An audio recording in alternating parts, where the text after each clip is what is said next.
جس کے پاس اتنی بڑی کتاب، جس کے پاس اتنا بڑا ماڈل، جس ماڈل کا کوئی جواب نہیں، جناب محمد رسول اللہ صلی اللہ علیہ وسلم، جس کتاب کا کوئی متبادل نہیں، کوئی مقابلہ نہیں، اگر اتنی عظیم کتاب، اتنے عظیم نبی، اتنے عظیم رہنما اگر کسی کے پاس ہو، اور وہ پھر بھی گوبر کھانے والے، گندگی کھانے والوں کے پیچھے بھاگے اور اس جشن میں شامل ہو اور جو ہے ان کو مبارکبادیاں پیش کرے، تو اس سے بڑھ کر دکھ کی بات اور کچھ بھی نہیں ہے۔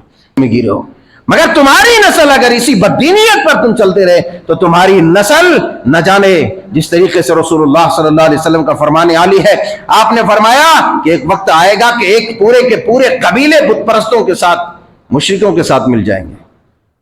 آج وہی ہو رہا ہے، وہی ہو رہا ہے۔ جس کے پاس اتنی بڑی کتاب، جس کے پاس اتنا بڑا ماڈل، جس ماڈل کا کوئی جواب نہیں، جناب محمد رسول اللہ صلی اللہ علیہ وسلم، جس کتاب کا کوئی متبادل نہیں، کوئی مقابلہ نہیں، اگر اتنی عظیم کتاب، اتنے عظیم نبی، اتنے عظیم رہنما اگر کسی کے پاس ہو، اور وہ پھر بھی گوبر کھانے والے، گندگی کھانے والوں کے پیچھے بھاگے اور اس جشن میں شامل ہو اور جو ہے ان کو مبارکبادیاں پیش کرے، تو اس سے بڑھ کر دکھ کی بات اور کچھ بھی نہیں ہے۔ اس سے بڑھ کر دکھ کی بات اور کچھ بھی نہیں ہے۔ اسی لیے علم اور اہل علم کی قدر کرو، علم اور اہل علم کی قدر کرو، نہیں تو وہ تو ابھی گوبر ہی لوگ کھاتے ہیں، پتہ نہیں کیا کیا کھانا پڑے گا۔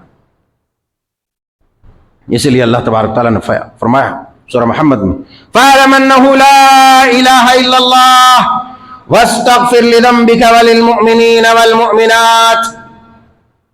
سب سے پہلے علم حاصل کرو، سب سے پہلے علم حاصل کرو۔ اس بارے میں سائنس، ٹیکنالوجی، انجینئر بنو، ڈاکٹر بنو، سب بنو، سب سے پہلے اللہ کی وحدانیت کا علم حاصل کرو، اللہ کو پہچانو، اللہ کی معرفت کا علم حاصل کرو۔ فَاعْلَمْ أَنَّهُ لَا إِلَهَ إِلَّا اللَّهُ، کہ اللہ کون ہے، اس کے سوا کوئی معبود نہیں، کوئی عبادت کے لائق نہیں، کوئی ایسا نہیں جس کے سامنے سجدہ کیا جائے، کوئی ایسا نہیں جس کے سامنے سر جھکایا جائے۔ لا الہ الا اللہ۔ اس کے بعد وَاسْتَغْفِرْ لِذَنبِكَ وَلِلْمُؤْمِنِينَ وَالْمُؤْمِنَاتِ، اس کے بعد مغفرت کرو، مغفرت طلب کرو، بخشش مانگو۔ اس کے بعد مومن مردوں کے لیے، مومن عورتوں کے لیے تو اللہ غفور الرحیم ہے۔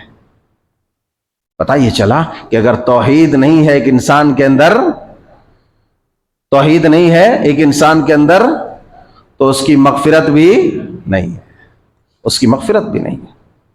سب سے پہلے اللہ کی وحدانیت کا اقرار۔